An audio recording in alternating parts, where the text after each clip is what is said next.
Well,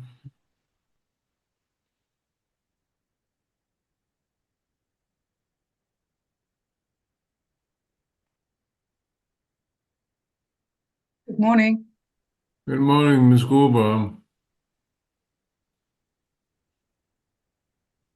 So 2 minutes to go. Take your coffee, tea, gin, or whatever you want. Good morning.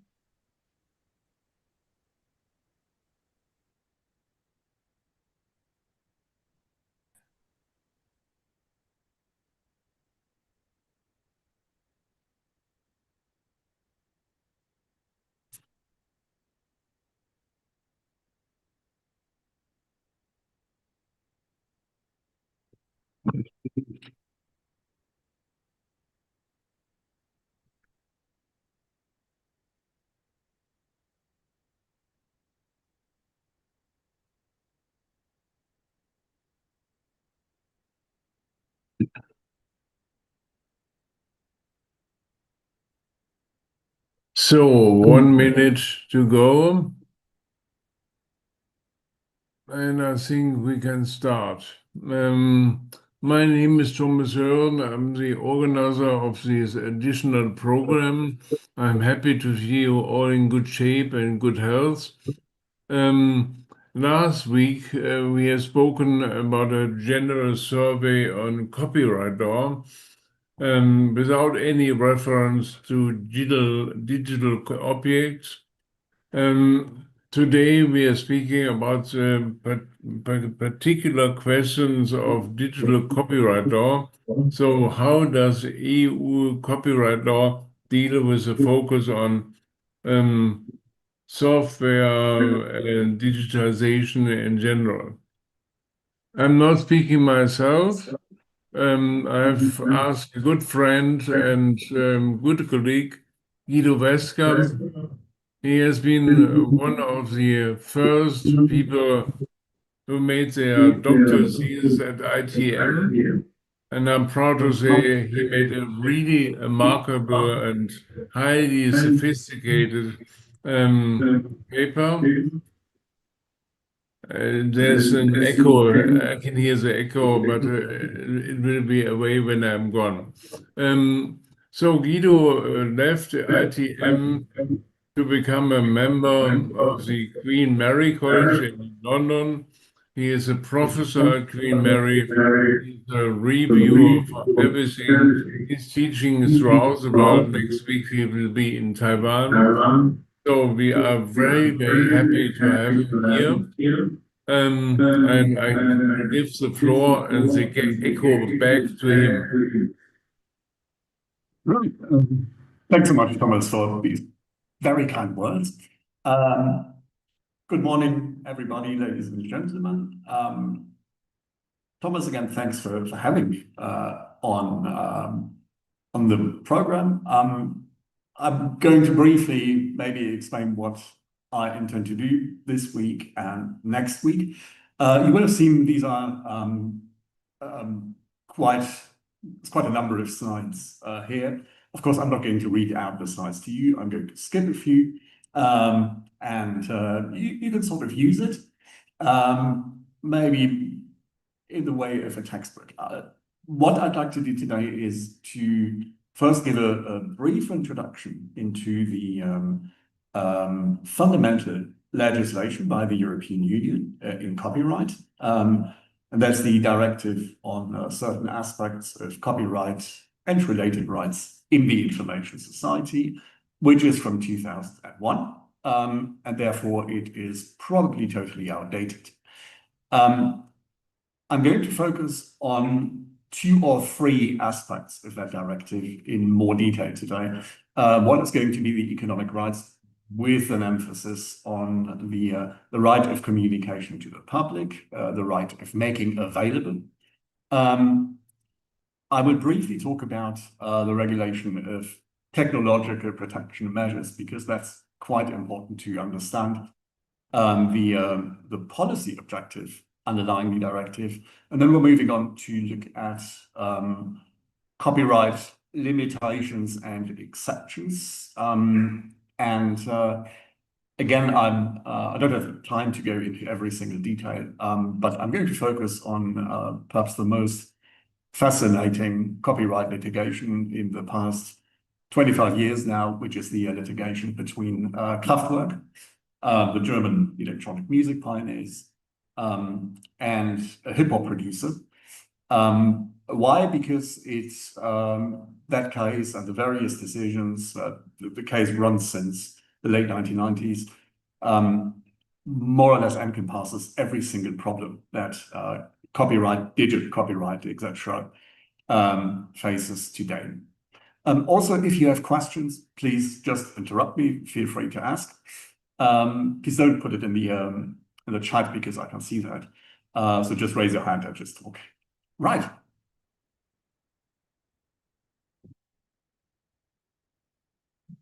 One way, perhaps, of approaching what has happened in the last 30 to 40 years is to take a historical outlook. The main reason why copyright today is so complex, and I'll come back to that later, is that in the past, copyright used to be simply a matter of dealing with the relationship between the author and the author's exploiter on the one hand, and the general public on the other hand. And that has changed very much. So if we look at, if you like, ancient copyright, book markets, and so on, it's very clear that the rationale of copyright was across all jurisdictions to provide some kind of incentive and to allow the author and the exploiter to work together so that the work would become commercially successful, so that the author could participate. And after that, we've seen a constant expansion of copyright.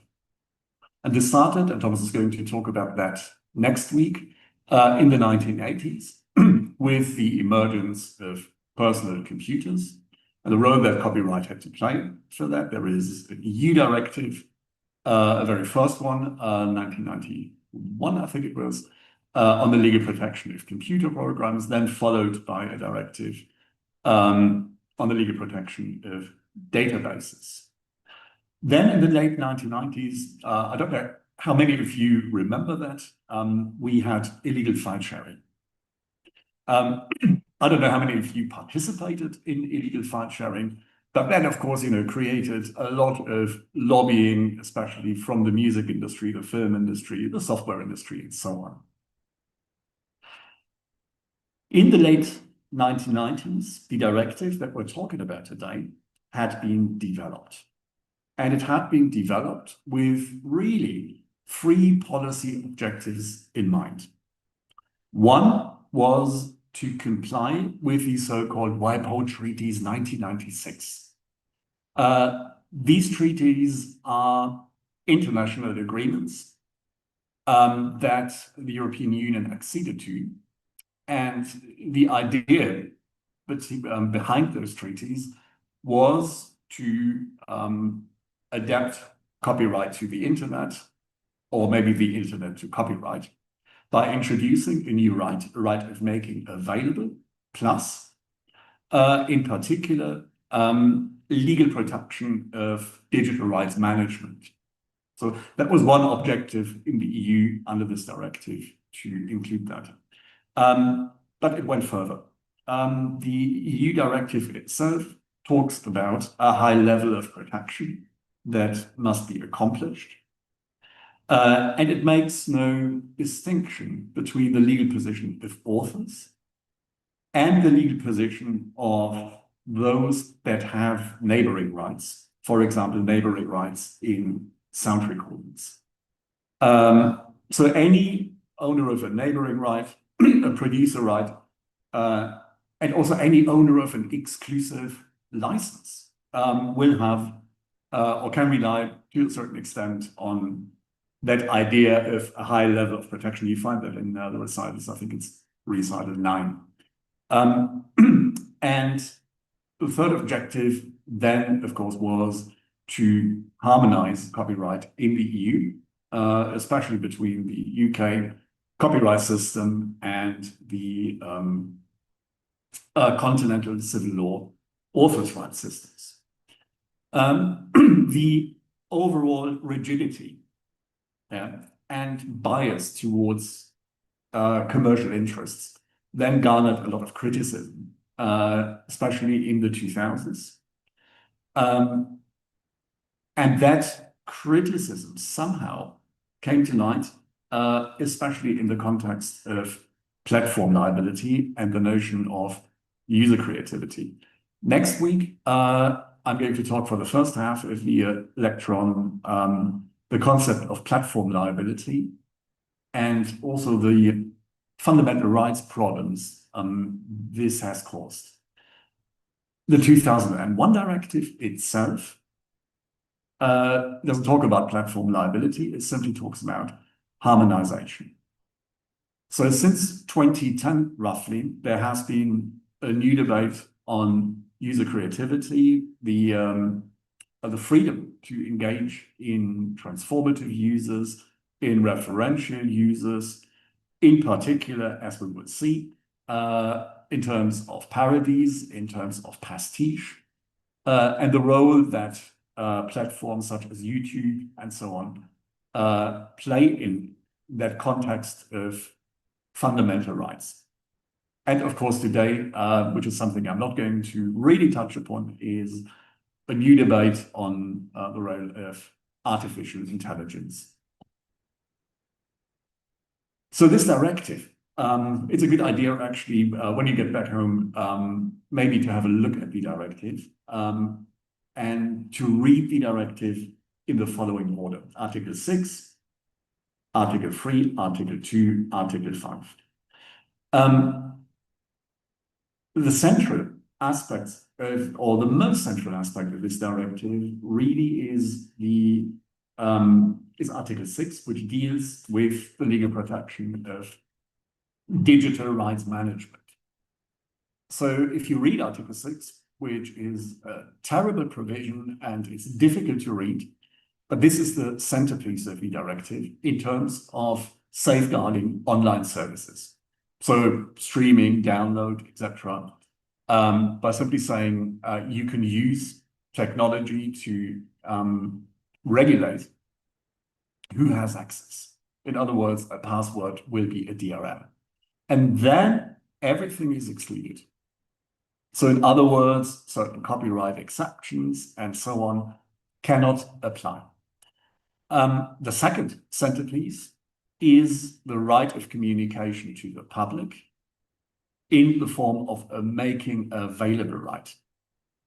We're going to focus on that in much more detail a bit later today.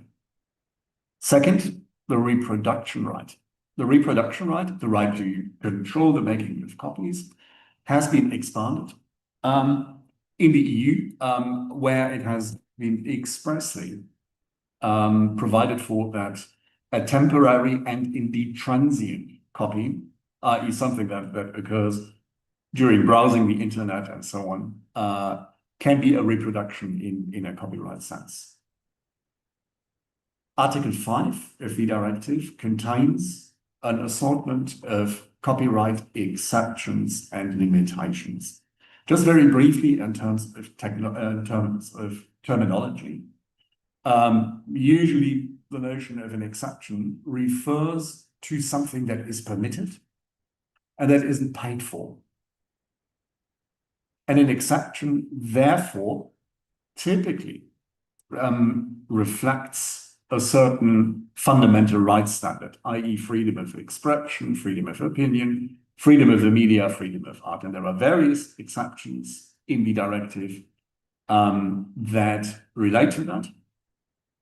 For example, indeed parody, pastiche, quotation, for the purposes of media use and so on. So typically there is no payment. And then Article 5, in some cases, tells you that certain users are permitted or can be permitted, but some form of payment must be made. In other words, a statutory license. Statutory because the law says it is permitted, but the right owner will receive something that the directive calls fair compensation. Typical example, the right or privilege to make copies for private purposes. For that, of course, the right owners receive payment from typically a collecting society. Now, Article 5 itself is extremely messy. It is extremely unsystematic. But what it does is it gives member states simply the option to say, we're going to maintain or introduce one of those limitations or exceptions, or we're not going to do that. So in other words, it's a pick and mix enumeration of potential copyright exceptions or limitations. And member states are generally free to introduce such limitations, exceptions, or maintain those. There is, by the way, not a single European copyright jurisdiction that has the same catalogue of permitted uses. And in that area, the directive does not answer anything. In general, Article 5, there have been a number of debates concerning, for example, whether or not I can contract out of copyright exceptions or limitations. There have been debates on, in particular, the notion of transformative uses, which is an ongoing debate. And again, it's currently pending before the Court of Justice. So overall, what you can see is the approach that has been taken is very, very producer friendly. Yeah. You have the right actually to apply the code to any kind of work in a digital format and to regulate access to it. You have potentially the right to contract out of copyright limitations. Yeah. And you can do that because now with download services, streaming services, and so on, you have a direct agreement with the user. You can impose certain terms and conditions. Further, any copyright limitation or copyright exception is subject to the so-called three-step test, which is a bit of a nightmare. And I'll come back to that later, but is usually understood as a kind of general clause that limits the ability of a legislator to introduce copyright exceptions that are too wide and that would therefore violate the interests of the copyright owner. The international context, I'm not going to go through that. If you want to, you can have a look at the WIPO treaties, bearing in mind that the WIPO treaties are from 1996. So basically in the infancy of the internet. There are a number of discrepancies between EU law and international law, mostly in the sense that EU law is, again, more producer-friendly, yeah, more property-friendly in a sense. But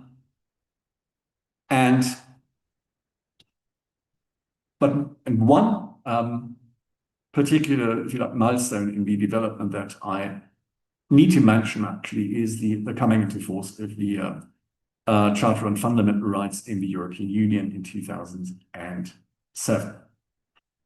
Because that marks a rather subtle watershed in the development of copyright, because now it was much easier for the European Court of Justice to argue on the basis of fundamental rights.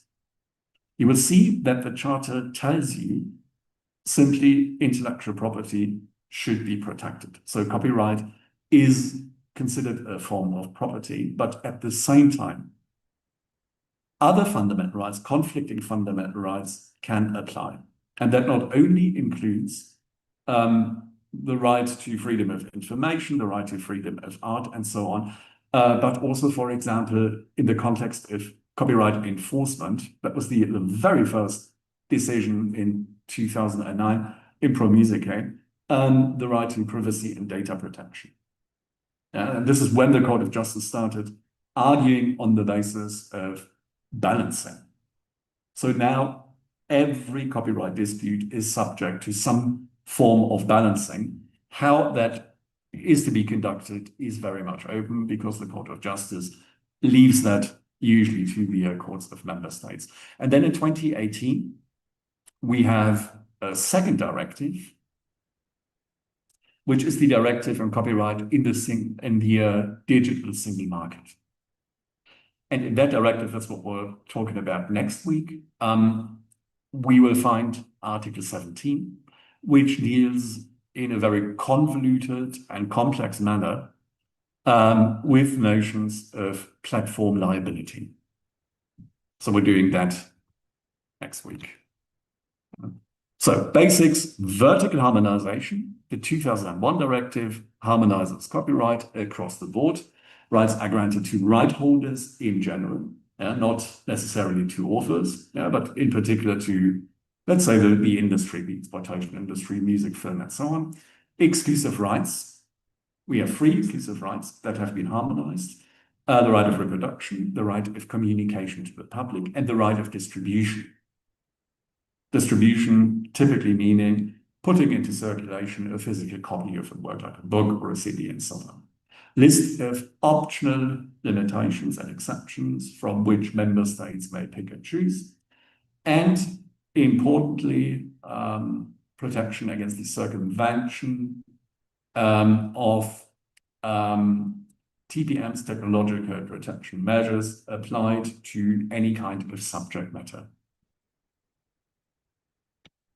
And this really is what has changed. This is old copyright, if you can see it. We had on the one end of the spectrum, we had the author and the exploiter, and their interests were the same, to make a commercial success out of it. From an economic point of view, the idea was to use copyright as a property right, in the sense that it gives you artificial scarcity. So the author has something to bring to the table, and then you simply have the consumer. And that very much has changed over time, especially today, when we consider things like user-generated content, transformative users, and so on. So this is, you can refer back to that if you like. It is a much broader picture today, quite simply because the interests of authors and exploiters do not necessarily have to be the same. That is quite important when it comes to who's going to be paid for. Is it the exploiter or the author, and for what reasons?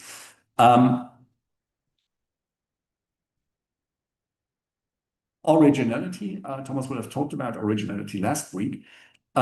This is something that is not covered actually by the directive. Nevertheless, and I've seen Thomas talked about the lovely Hexenkars case last week. The Court of Justice has been asked numerous times to explain what originality means, and it is now overall, I would say, a rather low standard of protection. So in other words, if you have, or if you can make choices, if there is some freedom to make choices, that will usually give you copyright.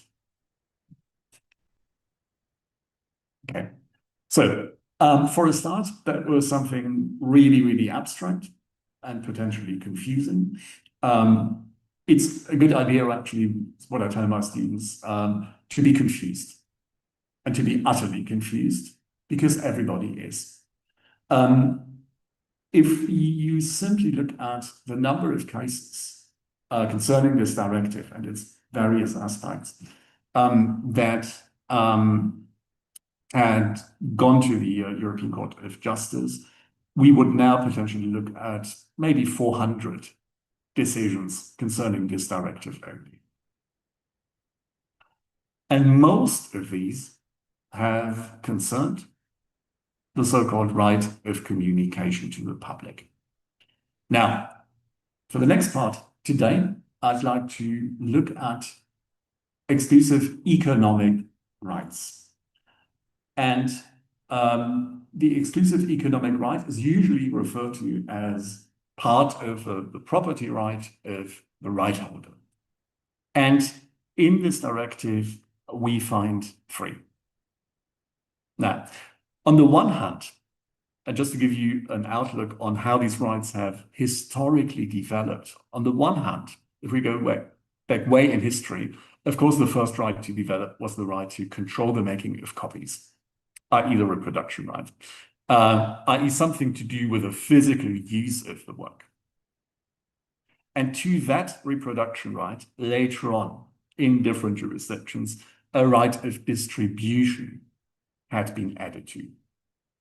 So that as an author, I could not only control who makes copies, but also whether and when and how such copies would be commercially exploited. So on the one hand, we have rights that have to do with the physical use of works.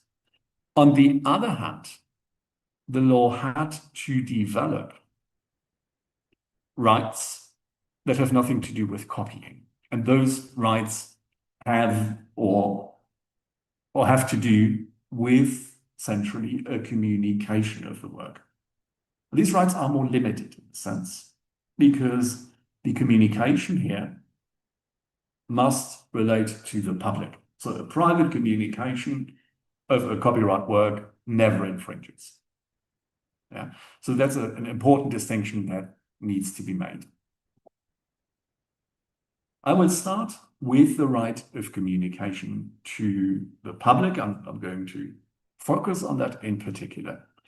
And that is one I'm going to read out to you because it is so important. Member states shall provide authors and also owners of neighboring rights, such as producers of sound recordings and so on, and perform with the exclusive right to authorize or prohibit any communication to the public of their works. Any. By wire or wireless means, so it doesn't matter how it is communicated, including the making available to the public of their works in such a way that members of the public may access them from a place and at a time individually chosen by them. This contains references to two distinct or previously distinct rights. First, by wire or wireless means, that generally means broadcasting and rights that are related to broadcasting, such as rights in satellite cable and so on. Those rights pre-existed, and I'm not going to talk about those rights in particular here. And then comes the new invention, and the new invention is the last part. And if you read it closely, you will see that it talks about an interactive use. I can choose when and from where I'm going to access a work. In other words, the internet.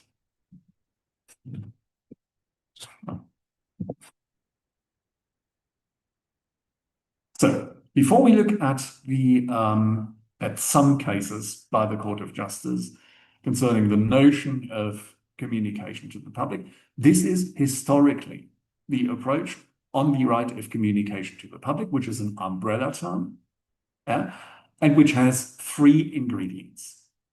So the first is a public performance, inter presentis. For example, I perform a song in a theater or a club. Yeah, the audience, the public, is present at the same time and at the same place. This public performance right is not harmonized under the directive, but under international copyright law. Second, broadcasting. Broadcasting was the second right that, of course, with the emergence of broadcasting technology, radio and television, had developed. So here the author can, with the limits, authorize or prohibit the broadcasting of the work. Broadcasting means broadcasting by Hertzian waves. And what is typical of that right is a simultaneous reception. Meaning the public is present at the same time, but at different places. And that was the problem. Before, when the internet came along in the 1990s, nothing would really cover, in terms of existing exclusive rights, what happened on the internet, and this is what the WIPO treaties did, and what Article 3 of the Directive is doing, i.e. making available. So the public is present at different times and different places. It is in that way a kind of right to control access. Yeah? And what is typical about it is the interactive manner in which it is done.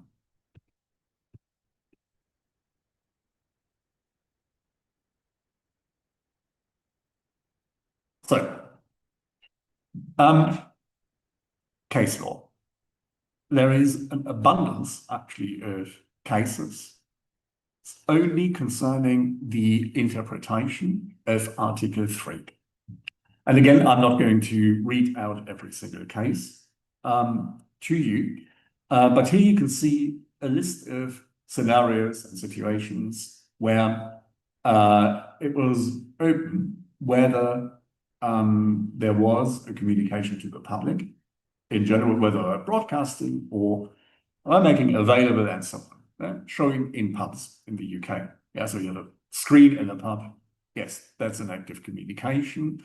If you provide TVs or radios in hotel guest rooms or in patient rooms and so on, yes, it is. If you offer broadcasts in a dentist's practice, i.e. the dentist lets the radio play, that is not a communication.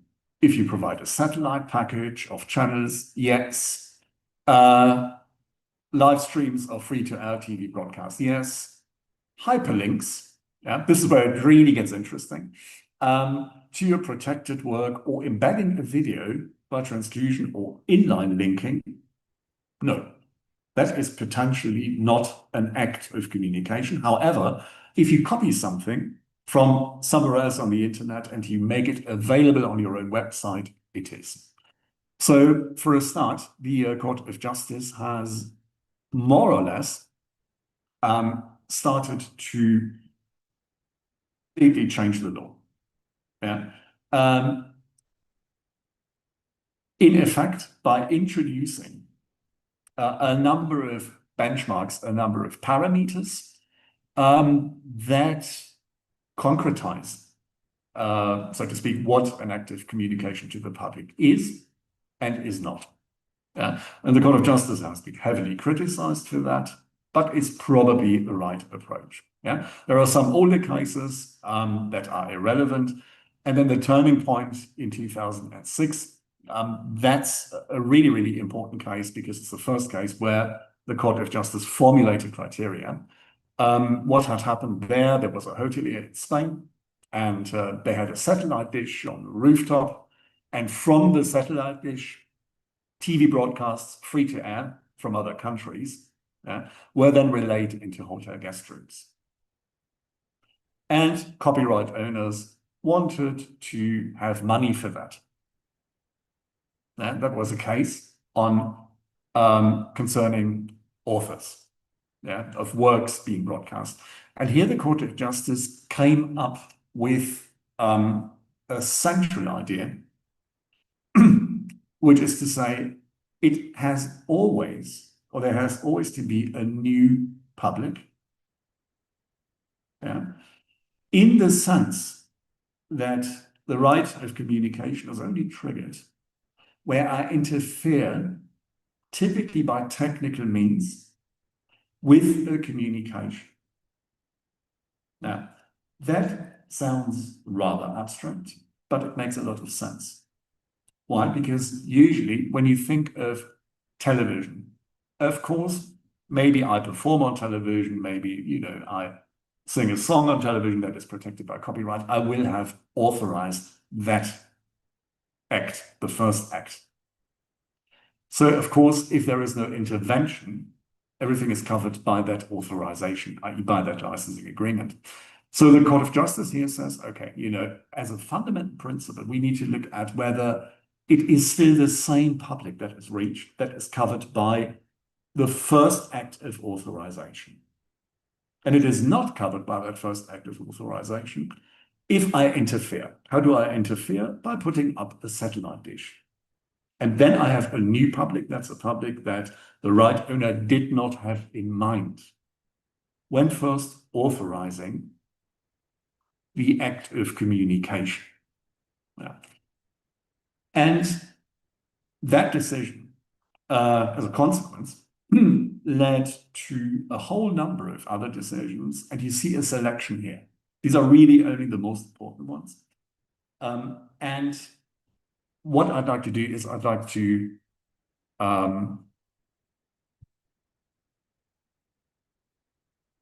focus on questions of typical uses on the internet, such as hyperlinks, deep links, and so on. And bear in mind, this is also important in the context of platform liability. So again, it's the centerpiece of regulation. So first case, again, Raffaello Tellers, the public, an indeterminate number of potential viewers, fairly large, the Court of Justice says. It must be a new public. And importantly, there is also, or it can be relevant, whether the use is for profit or not. So these are the central and fundamental benchmarks that the Court of Justice had used. Yeah. So the absence of the intervention, putting up a satellite dish, customers, hotel guests, would not in principle be able to enjoy the broadcast work.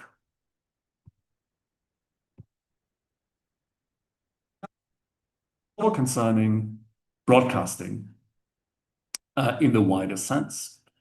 Football Association, Premier League, OSA, Corso, and so on. Now, this is the first case concerning internet technology, and here in particular, the notion of making available in the context of hyperlinking. So now the question was, if I place a hyperlink that allows internet users, of course, to access a work on another website, is that act, the placing of the link, in itself an act of communication? And before that decision, a lot of commentators are taking the view, no, it's not, because it doesn't do anything. If I place a hyperlink, it is a reference tool. It's like a library catalog, it directs me to somewhere. But the person placing the hyperlink is not communicating anything. And there has been a decision which is also referenced later on by the German Supreme Court, where that decision was taken. A hyperlink is something that is completely neutral, it doesn't do anything. The Court of Justice took it upon itself to come up with a rather new theory. First, they said, any placing of a hyperlink in itself communicates, i.e. is an act of communication. And now applying that notion of the new public, that, of course, cannot work where the medium stays the same.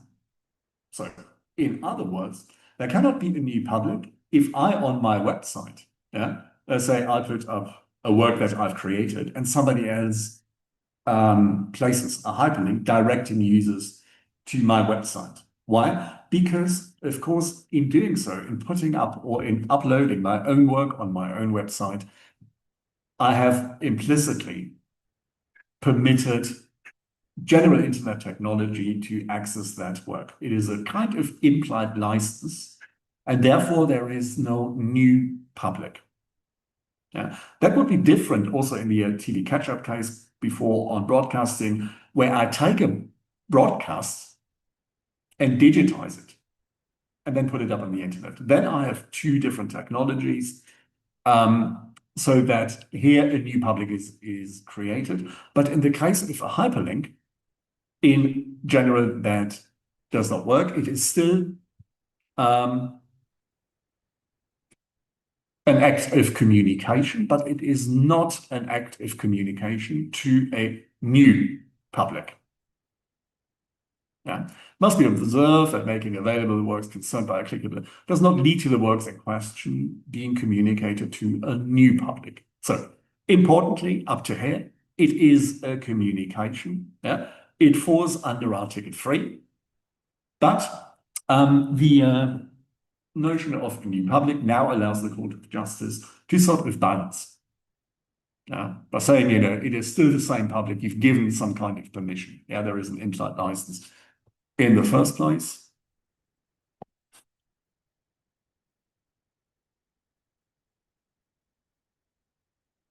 Yeah, and if you want to, you can have a look at the old Germans, the Paperboy decision, where the German Supreme Court said, no, a hyperlink is something that is completely neutral.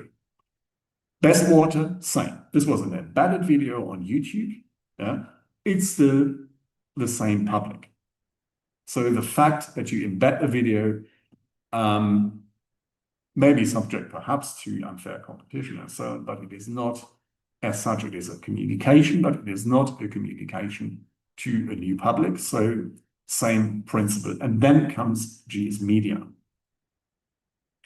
And GS Media is an extremely important decision, because here, for the first time, the Court of Justice was faced with a situation where there was a hyperlink to, if you like, illegal content. So before, the links went to something that had been uploaded by the right owners. So there was an implied kind of license, implied kind of permission. Now, they had to deal with links that would direct users to photographs of an adult nature owned by Playboy, yeah, somewhere in Australia, by GS Media.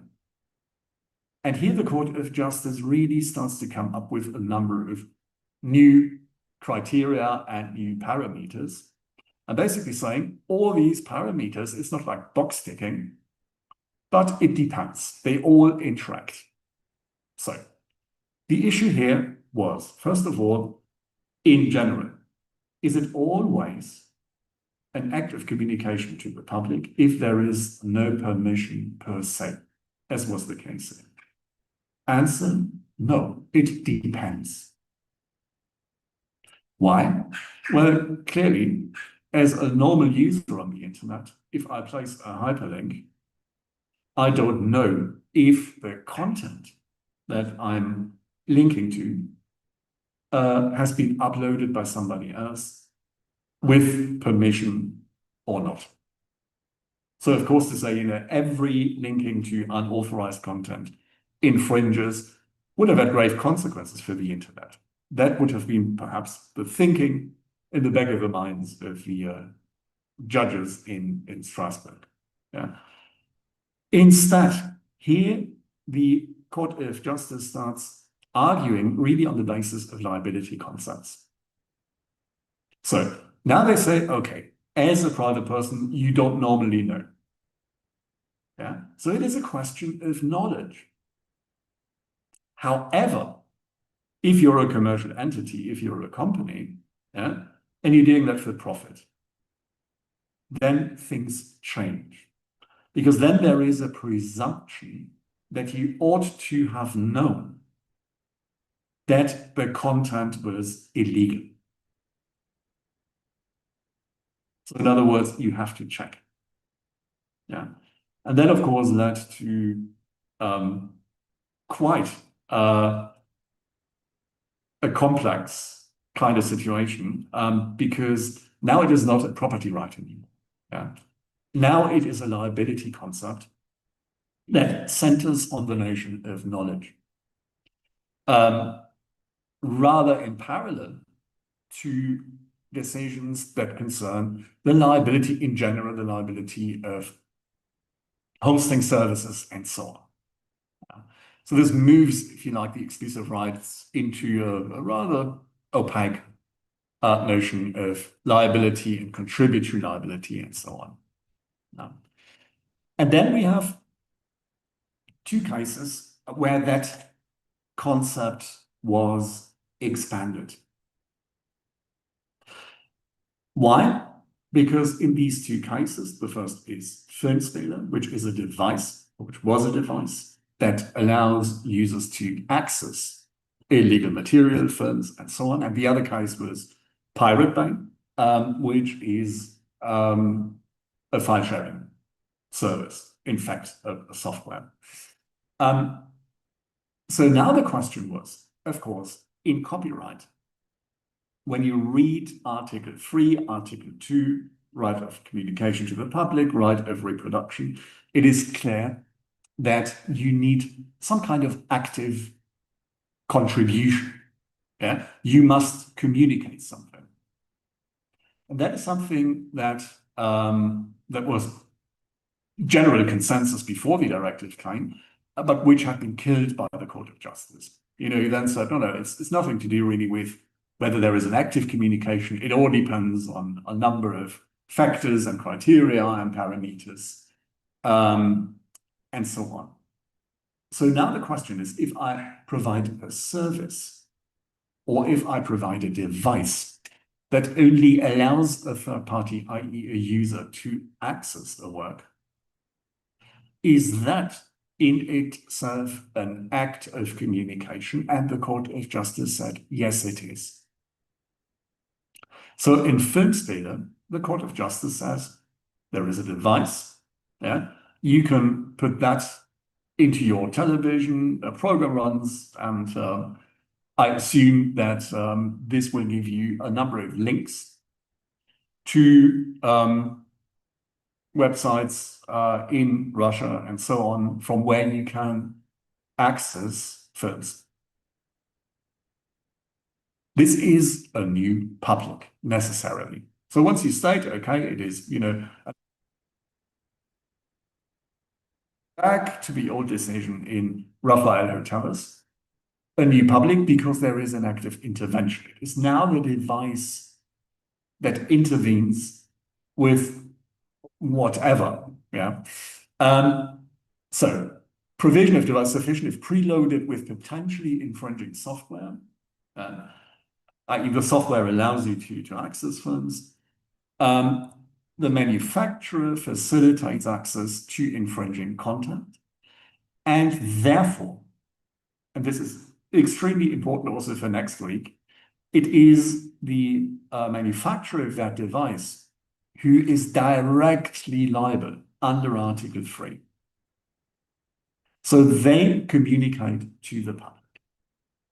And that was revolutionary. Why?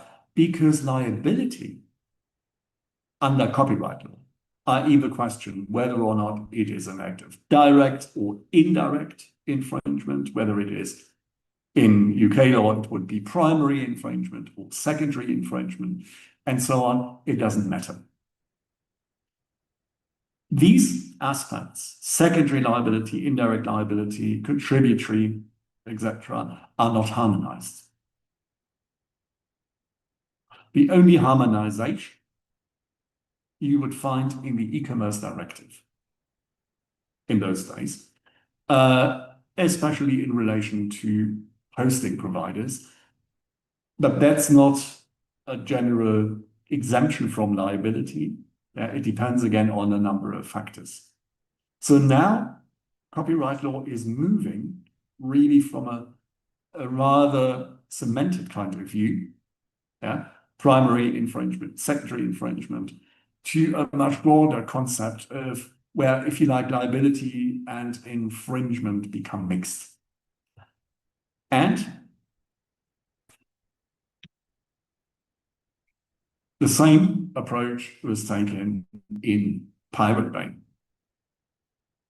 I usually ask how many of you know Pirate Bay, or if you've ever heard of it. It's basically a file sharing service. Yeah. So file sharing is basically a kind of software that you can use, and that allows you to have access to files that are on other people's computers for you to download. And again, we're going to talk about that in detail next week in the general context of the new platform liability concept, which is Article 17 of the Directive on Copyright in the Digital Single Market. But that decision provided for the industry, the copyright industry, a very convenient argument to say, look, YouTube is like Pirate Bay. There is a value gap because YouTube profits, and all the other big platforms profit, of course, from our property. And now we know that, therefore, the provider of a service that allows the use of copyright works is directly liable. And it is this idea and that argument. Now we have primary liability. Yeah? We don't need to rely on the rather more opaque conditions for secondary liability under national laws. Yeah? It's there. Yeah? YouTube infringes, full stop. I.e. YouTube infringes every time a user uploads something without authorization. You have now two defendants, if you like. That led to Article 17, but that turned out to become much, much more complex in the light of fundamental rights. So, overall,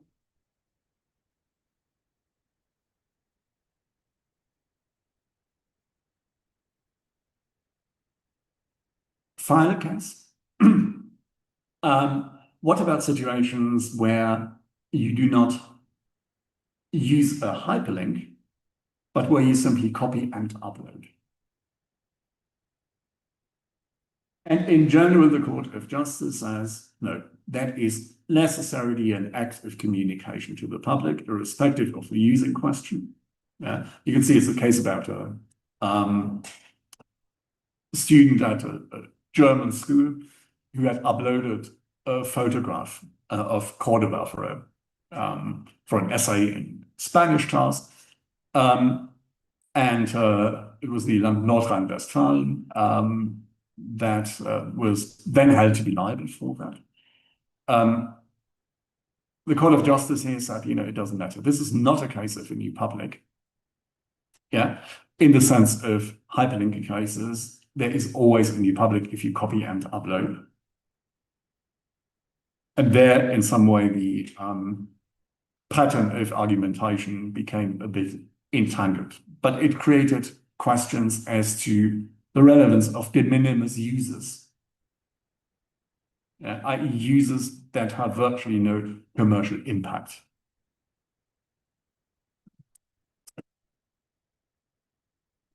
In terms of a synopsis, what you can take back in the brevity of time is, in general, every kind of technology, every kind of providing a service, every kind of providing a device can fall under the notion of communication. And then in the next step, it is a question of whether it is a communication, not really to the public, as in previous times, but whether certain criteria apply. Again, new public interfering with an act of communication. Yeah, there is a distinction between situations where I am linking to a work that has been uploaded with permission, with authorization, and cases where this has not been the case. In the latter case, GS Media, the Court of Justice starts arguing on the basis of knowledge. A private person doesn't really have the knowledge. A commercial entity, a company, and so on usually would, and then there is a presumption of infringement. Now, uploading and so on, no way, if that requires the making of a copy, which it does. So it is a movable system. So in other words, the Court of Justice, in fact, gives itself some kind of breathing space. Yeah, by simply saying, okay, the criteria that apply, but they are not potentially definite criteria. And it's not a box-ticking exercise in that sense. It really depends on all the circumstances. Because, of course, the underlying problem is that if you go too far in terms of liability, in terms of infringement, then you can very easily create a highly detrimental impact on internet technology and, of course, on freedom of communication altogether.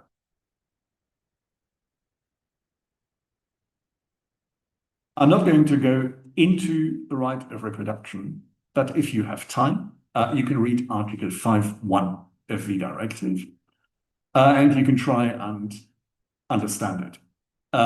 You will very probably fail. It's probably the worst provision in the Directive. The idea is to say that transient copies which occur during browsing and so on should be exempt from the reproduction right. However, that is not the case where a transient copy has independent economic significance. What that means in detail has been looked at in the InfoSoc decision. If you're interested, have a look at that. But overall, again, up to here, the most important aspect in terms of the development of the law in the EU is the question of authorization. Whenever you have a situation where you link to somewhere and it's been authorized, it is very much like an implied license. So you look at what really is covered by that license from all the circumstances. It's different where you link to content that have been uploaded without permission. Again, then it depends on knowledge and other factors. There is strict liability under copyright law for providers of services or devices. Very important for next week. And there is always liability where there is an act of reproduction, of permanent reproduction, such as uploading on a website is involved, as in the Cordoba case. So in general, the question of what amounts to an act of communication remains open. It can remain on a number of factors, whether it's commercial, non-commercial, private, public, and so on, remains open.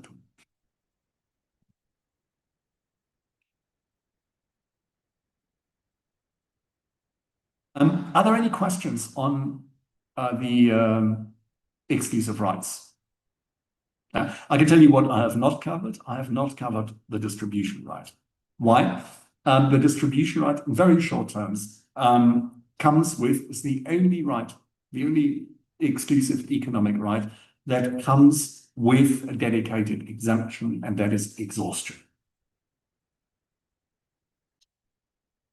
And exhaustion occurs when a work or anything that is protected by an IP right has been put into circulation, i.e. on the market, by or with the owner's consent.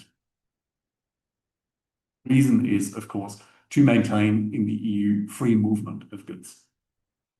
There has been a debate on whether that principle of exhaustion applies in an internet context, i.e. online. And the answer the Court of Justice has given is no, under this directive. That's the Tom Cabinet decision, and certain other decisions in that direction. So you cannot reuse content, for example, from a download service, such as on your iPod. Probably no one has an iPod anymore, but you can resell it, yeah? But you do not have any right to allow, if you like, the further distribution, the further circulation of that device. Yeah? That is different if you buy a book and you resell it, of course. Yeah? Then the control rights are gone. Right. So up to here, you can see the tendency was very much in favor of the copyright owners. There are very few cases that actually say certain users are not infringing, with the exception of hyperlinks. Now, for the last part for today, I would also like to leave maybe 5 minutes for a general discussion and questions. I'd like to cover the principles and the development underlying the notion of copyright limitations and exceptions as you find them in Article 5 of that directive.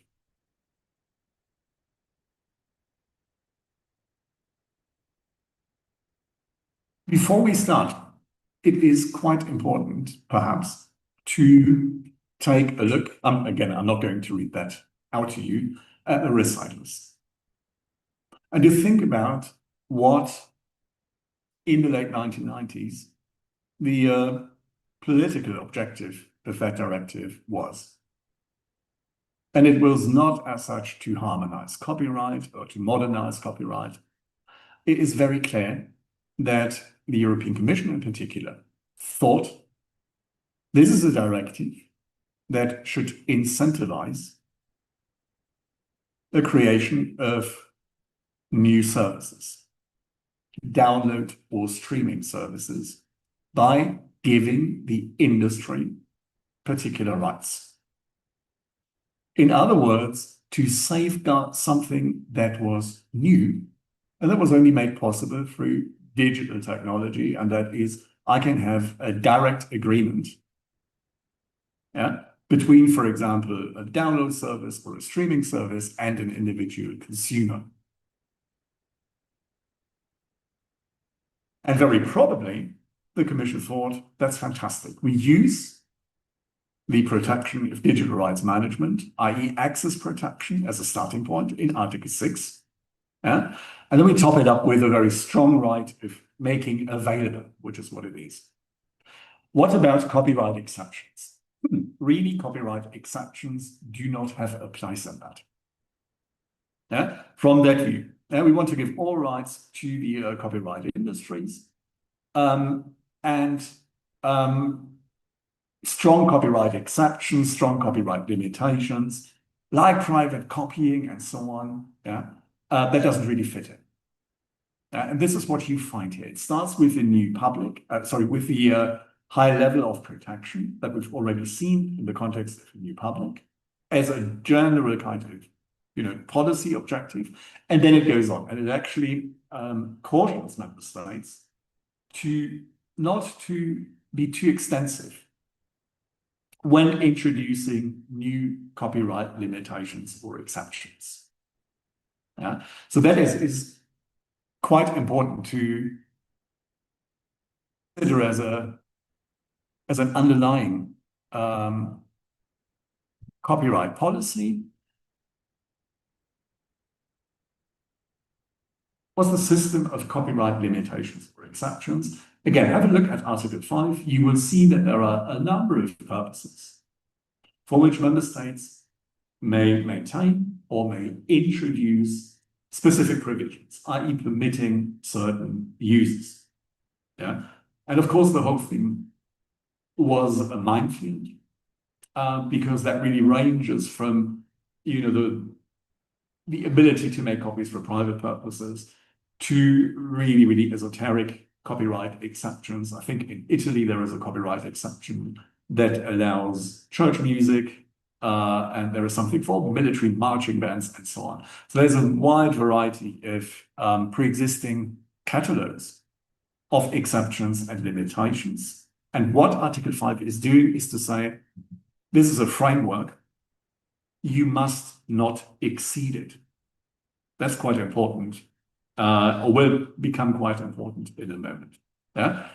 So the system of copyright exceptions or limitations actually starts with Article 6.4. Article 6, that is the provision on TPMs, on technological protection measures. And in general, a TPM, i.e. a code that is applied to a service. In that case, copyright exceptions and limitations do not apply. In other words, in general, as a user, I am subject to the terms and conditions imposed by the service because I have a contract, I have a direct agreement with them. And that agreement might well preempt copyright exceptions or limitations that would otherwise apply. Then, working backwards, we find the so-called three-step test. I could necessarily talk about the three-step test for potentially 6 hours, but we will see in a moment it can be read as a limitative provision, but certain conditions must apply. Now, Article 5 otherwise then deals with Article 5.1. We already looked at that. It's a mandatory limitation, an exemption that carves out, in a sense, certain transient copies that have no independent economic significance from the reproduction right. Then Article 2 deals with limitations or exceptions that apply only to the reproduction right.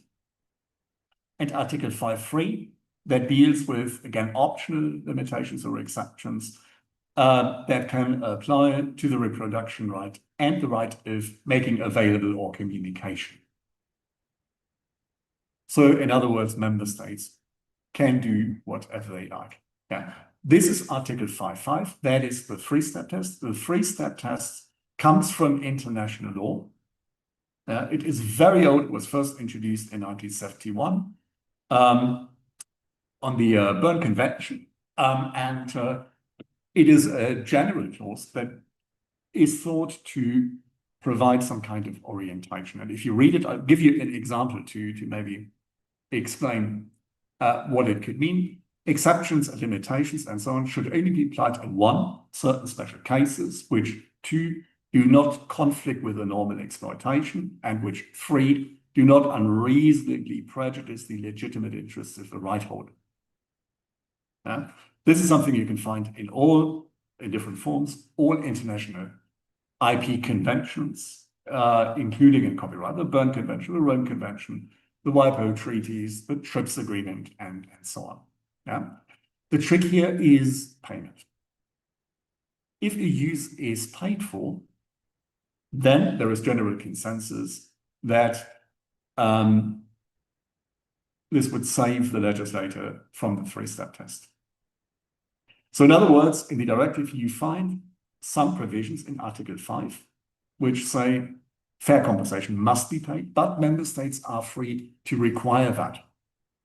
And that has implications on a pan-European licensing market, because all these licensing markets are still territorial, they are still national. Now, the three-step test, I would like to give you one example to perhaps explain where it came from. Yeah? The real reason for that test, why it was introduced into international copyright law, was that in the late 1960s, when the Berne Convention was revised in Paris, there was no agreement on a catalogue of copyright exceptions. So the idea was to say, okay, instead, let's have some kind of general clause that sets limits, especially for developing countries in those days, that wanted to have rather extensive educational limitations because, of course, they needed to make copies of textbooks and so on. There is a very good example of where the three-step test would apply, and that is sheet music, i.e. musical notation. You would see that sheet music is exempt from the private copying defense altogether. Why? Because it would make, well, according to that particular view, a normal exploitation impossible. Yeah. Musical notation was extremely expensive. You needed experts. There was a very small market. Yeah, and by allowing the making of copies, that would have destroyed the market. That's a very good example. But of course, as you can imagine, there had been, you can see it, there had been much debate, of course, on what that test is really saying.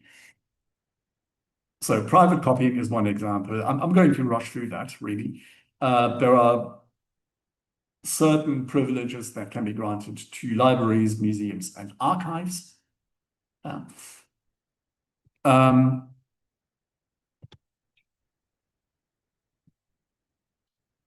now coming back to the general notion of copyright limitations and exceptions, because here we can see a development from the late 1990s, yeah, from a concept that views copyright exceptions as disruptive, yeah, as disruptive to the freedom of copyright owners of the copyright industry, yeah, to incentivize them to come up with download services, with streaming services, and so on. Can I maybe ask, do you think that it was the copyright industries who, in response to that directive, came up with streaming services, download services over time? Was it the music industry or the film industry? Probably not. It was really Apple, it was iTunes that over time forced the music industry and the film industry in particular to license. In the late 1990s, the music industry had a predominant interest in selling CDs. Yeah? Everything to do with the internet and digital users, online users, and so on, was considered a particular threat to their market. Yeah? Now, over time, when it comes to looking at how this directive had been interpreted, we've already seen that perhaps at the beginning it was rather strict. So the Court of Justice more or less followed, without expressly saying so, an approach that would secure the legal position of right holders, not necessarily authors, yeah, but usually the copyright industries. A particular case is InfoSoc, which is way more complex than it looks if you read the decision itself. Yes, hello? Ach so, ja, ich lasse. Ach, alles gut. Ich lasse gerade so einen Call nebenher laufen. Deswegen bin ich Na, ist wahrscheinlich. Ruhe da. Okay, okay. Right. Can I continue? So the Court of Justice then said, you know, these are exceptions. Yeah. How do we interpret exceptions to the rule? Narrowly, always, as a matter of principle. Yeah. That's an approach you find in, or coming from the very traditional copyright lawyers. Yeah. To say, that is really an exception and it must be interpreted as narrow as you can. Yeah. And on top of that, the three-step test. Yeah. So, for example, if in InfoSoc, you know, the question was if I make a scan of a magazine article, is that scan the temporary copy that is made in a scanner in itself? Is that a reproduction? Yes, it is. What about this mandatory exception, Article 5.1? We need some kind of very narrow approach, and then the Court of Justice referenced case law on driving licenses and so on to say it's a general principle and so on. Second, again, and very, very importantly, Article 5 gives you, as such, an enumerated and closed list of optional exceptions or limitations. That means, importantly, that as such, you cannot argue or could not argue in copyright law on the basis of, for example, I can, in using a work in a particular way, rely on fundamental rights. So typically, one example is the right to quote from a work, which is a mandatory copyright exception international. So how far can you go? How much can you take? Yeah. For example, can I use an image, an entire image? Yeah. And there the answer has roughly been, no, you can't, you know, because it is a quotation, and a quotation must always pertain to a small part of a work with which you engage. But you can only take as much as is necessary for the purpose to be achieved. Educational limitations work in the same way. You can use a work, but only a part of it or a portion of it for educational purposes, but you cannot use an entire work. Can I do so? Maybe if I can additionally rely on freedom of art. The answer has always been no. Why? Because freedom of art may be a fundamental right, but it is not in the directive. So therefore, and again, as a starting point, the directive is more or less, again, based on the fact we don't like copyright exceptions, because they might disrupt that notion of, you know, coming up with new business models. And second, these are exceptions. And copyright law is a closed system. Yeah, you do not go beyond. Yeah, you do not argue. Yes, but what about freedom of art? Yeah. So, and that was certainly the approach that was taken until InfoSoc. And InfoSoc today it's an entirely different case, but the Court of Justice would not have repeated that in today's times. Because we can sort of see a development where the interpretation becomes more or less teleological.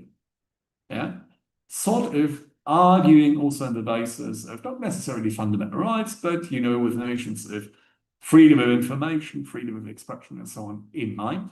Yeah, you can see that in Football Association, and then in particular in Dagman and Van der Steen.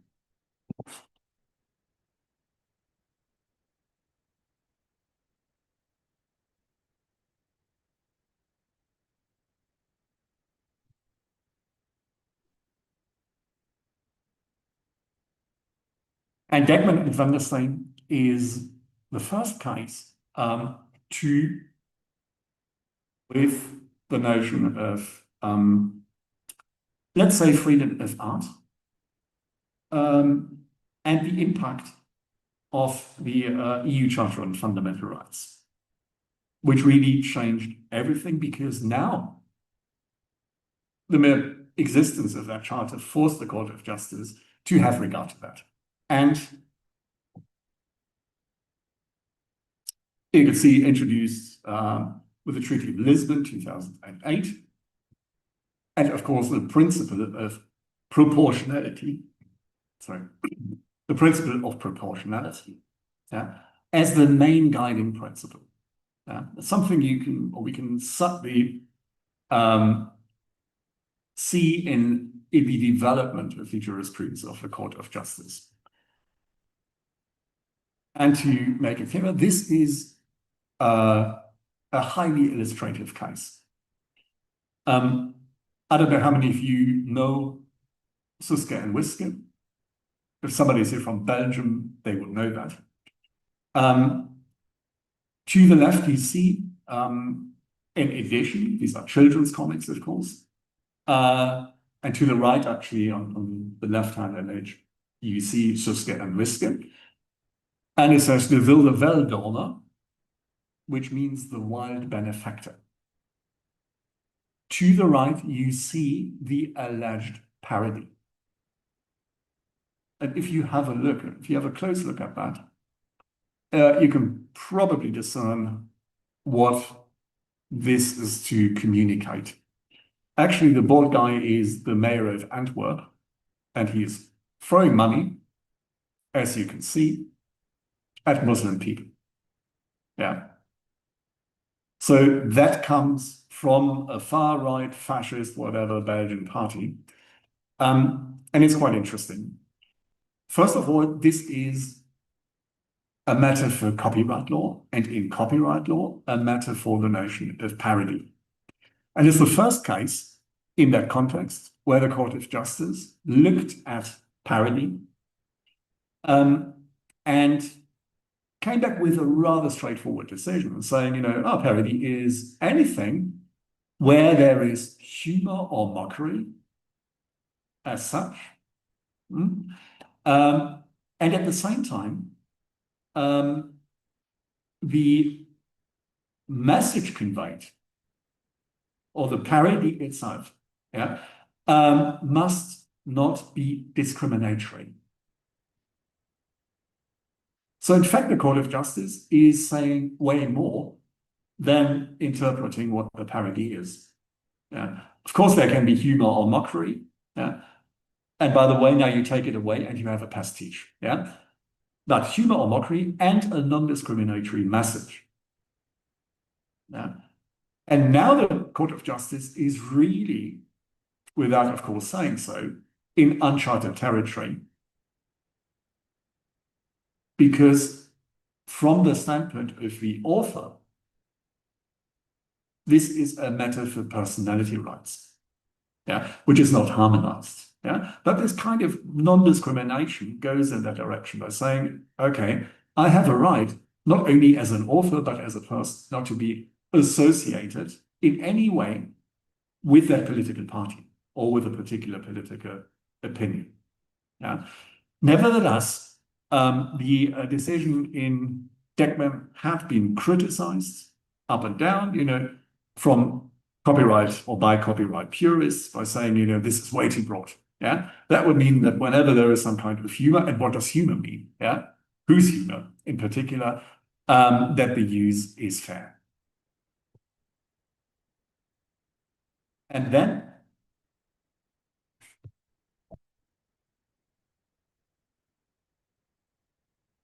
it went on. In the late 1990s, and before I come to that, I have, a couple more minutes. The litigation in Kraftwerk started. You might have heard about it. It has been going on for 27 years now. And we now have 5 decisions, including by the German Supreme Court, 5 important decisions, including by the German Supreme Court, the European Court of Justice, and the German Constitutional Court. Now, what's it about? It is about a sound sample. And that sound sample was taken from a recording by Kraftwerk made in 1976 called Metall auf Metall or Metal on Metal. And what you hear there is the sound of an accelerating train. So in other words, it is a sound that had been recorded and then worked upon by Kraftwerk in the studio in the 1970s. Yeah, there's metal by metal, it goes like and so on. That was sampled in the 1990s by Moses Pelham, who's a German hip-hop producer, and Kraftwerk objected. Why? Well, it started in Hamburg, it then went all the way up to the German Supreme Court, and the question was, is this a violation of copyright? And the answer was yes. Why? Well, the subject matter in question is a sound recording, not necessarily a work of authorship. So there is a sound recording from which a sound had been copied, and according to the German Supreme Court, more or less, any recorded sound is protected against copying. That is entirely untrue. And Thomas Hoeren has written about that issue in 1989, saying why that is not a tenable position, nevertheless. So how could Pelham, as a defendant, continue? And they said, well, we need to perhaps think of fundamental rights. And they made a complaint to the German Constitutional Court, basically by saying that decision, simply by saying you cannot take a recorded sound and use it in hip-hop, isn't compliant with freedom of art, because freedom of art would allow the use of a work, in that sense, in a different genre, because it is the self-perception or part of the self-perception of hip-hop to say, we sample and we don't pay for it. It's an homage. Right? And the German Constitutional Court came back and took the view and said, well, you have something in German copyright law that nobody else has, and you can use it. And that is the so-called free use provision in section 24.1, now gone. And I'm briefly going to say a few words on parody within that concept. It's a concept that the Court of Justice has completely misunderstood, but it was repealed in 2021 as a consequence of the Court of Justice decision in Pelham in favor of parody, pastiche, and caricature. What you see here is a highly entertaining decision from 1993, I think it is. And it's the hysterical adventures of Asterix. You can easily see that this is supposed to be a parody on the Asterix comics. And there the German Supreme Court said, well, you know, if we need to look at, in a sense, how the author of the so-called parody engages with the work and whether there is comment. And I said, there is no comment. In all the other comics, this was meant as an homage with various authors of comics. And the only parody they permitted was the one on top. And you can see it is Obelix reading a certain magazine. And here the German Supreme Court said, well, you know, on balance, if we look at what is being communicated and so on, this is permissible because it is a comment, an implicit comment on the asexual nature, I kid you not, the asexual nature and character of the Asterix comment. It shows Obelix as a being with feelings. But that was the only one. So the approach had always been extremely narrow. So that's parody, but then we also have in the directive, you can have an exception for pastiche. Caricature, parody, or pastiche, which in effect is one and the same. And it pertains, very roughly speaking, to transformative users and to referential users, and thereby in effect to everything that is happening on the internet as regards, user creativity and user culture and so on. Yeah. What is a pastiche? The answer is nobody knows. A pastiche may be a kind of parody, but without humor or mockery. Yeah? So that in that sense, it can be very broad, but there are limits, again, when it comes to messages that may be discriminatory in the sense of the Deckman decision. Yeah. Now, coming back to Kraftwerk. So, the German Constitutional Court says you must, as Supreme Court, you must have regard to freedom of art. Yeah, you cannot simply ignore it. And we tell you how you can do that. You can do that via the free use provision in copyright law. Yeah, so you have a provision in copyright law, and that provision would allow you, to extend it and include fundamental rights. The case came back to the German Supreme Court, and the German Supreme Court said, there we have a problem because there is no free use exception and no freedom of art exception in the directive. So let's take it to the Court of Justice together with these two other cases, centrally asking, how do we deal with fundamental rights? And the Court of Justice came back and said, first of all, yeah, fundamental rights play a role, proportionality, balancing, and so on. Yeah. Second, you cannot have, as Germany, a clause like that, a free use clause. You must comply with EU law, and therefore you cannot use freedom of art. Yeah. And they looked at the Funke case and said, there may be infringement of a sound recording right.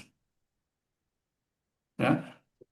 Provided that the sound is audible to the human ear, which is, with all due respect, nonsense. And the case came back to Germany, and it is now pending again before the Court of Justice. It went back to the Hamburg Court. The Hamburg Court then said, the sound in question is also protected as a musical work. There is now an opinion by Attorney General Emiliu where he says, if there is transformative use, you cannot enforce producer rights, full stop. Second, if it is a work of authorship and pastiche, you need to balance, but I don't know how. Third, that notion of a rigid catalog of permissible exceptions or limitations is not compliant with the Charter on Fundamental Rights and should be dropped. So it is now completely... Yes. Last sentence. Yeah, the time. Yes. We are known to be just in time. Okay. Very last sentence. It's a completely new era. Yeah. So it's now sort of putting copyright on its head. Thank you so much. Yeah, so thank you for that excellent survey. Nobody could have done that pretty precise description. We will talk next week for 45 minutes on platform liability, and I'm very much impressed with what will happen next week. Thank you a lot. Thank you all for your patience. You will get the sheets for next week, I think, especially my sheets as well, because I'm speaking next week also on software protection and database protection, an important topic. So see you all next week in good shape. Thank you very much. If there's questions, I'm happy to stay for a moment. So, if there are questions, I don't know. No. Only things. Okay, good. Okay. Thank you very much. See you all in good shape next week. Bye. Bye. See you next week. Bye. Goodbye. Bye.